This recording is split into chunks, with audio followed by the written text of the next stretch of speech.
Good morning, everybody. Thank you, Groom, and good to see so many people here. Monsieur le Secrétaire Général du Ministère de la Santé, my friend Fatia from IGAD, the Sudanese chair, our colleagues from UNOPS and GIZ, and of course the member states and all the partners. I'm sure I'm going to miss somebody, but UNOPS, GIZ, who I mentioned already, IOM, UNICEF, Trademark, East Africa, forgive me, I'm sure I've missed somebody already. What I find very interesting is that tomorrow in Nairobi at the IGAD Summit of Heads of State and Government, on the agenda, the Executive Secretary of IGAD, Dr. Workana, will give a presentation, amongst other things, on this particular programme. And I think tomorrow at that meeting he will have a very good story to tell. From an EU point of view, Fatia kindly mentioned the contribution we've made to the funding of this programme. But I think what we have in common between IGAD and the European Union is that each of us wants to promote regional integration. This is the raison d'etre of the European Union, and it's very much at the heart of the IGAD mission as well. And I think we make policy sometimes because we're bounced into doing it on the basis of events, and I think this pandemic has brought so many people closer together on issues like this. And I think it's a credit after maybe a long and painful birth for this programme that took a while to come together under a very complicated structure of governance and implementation.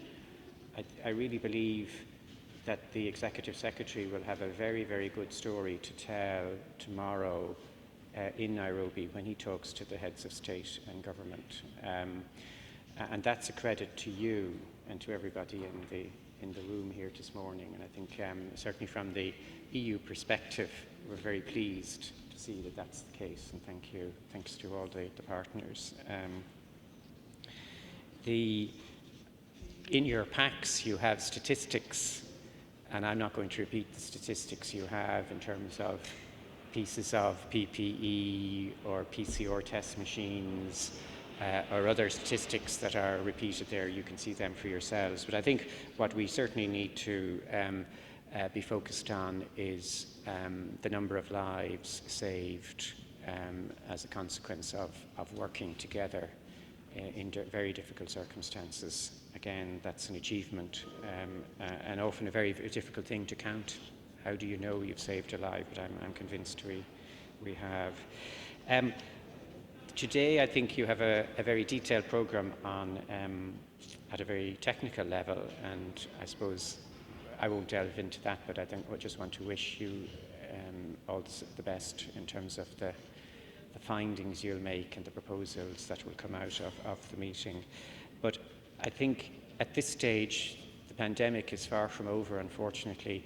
But I think if it's shown us anything, it's shown us about some of the weaknesses in the health infrastructure in this region. But that's something that's common, I think, across the world. Even in Europe, we found great weaknesses that we had to fix. But I think it's thrown up it's thrown up some of the sad inequalities that exist in regions. Again, not specific to IGAD, it happens in many places. It's thrown up the fact that we need to be ready, as Fatia mentioned, to deal with other issues as well, healthcare issues, HIV, malaria, tuberculosis, all of these have not gone away. But what I think it's done, and I think the ministerial meeting in Mombasa, I think in March, was part of that. It's brought the whole question of integrating health systems higher up the agenda. And the declaration, if you haven't read it, or maybe you have read it inside out, it's worth rereading about the proposals, the recommendations, the diagnoses that are made there. And then between Europe and Africa generally, this whole question of the pandemic, the COVID-19 pandemic, figured very highly on the agenda at the summit in Brussels in February between the European Union and the African Union.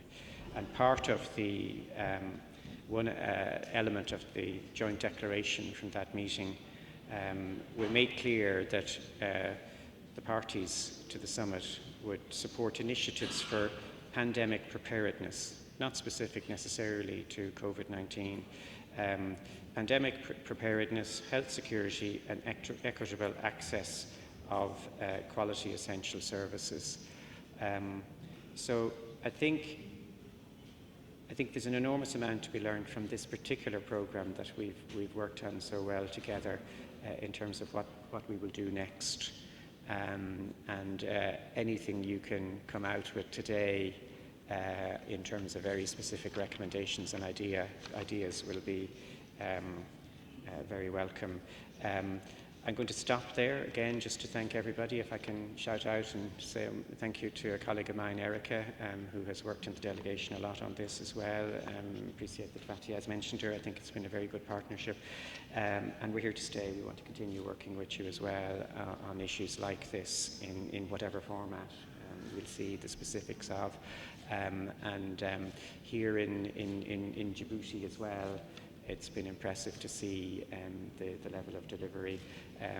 I've been struck when people come together. They can do fantastic things. And when I see how well the authorities here in the host country of Djibouti came together to really tackle this COVID, it's a real model example of how good coordination can achieve so much. So thank you very much, and good luck with the rest of the day, and thanks for listening to me. Thank you.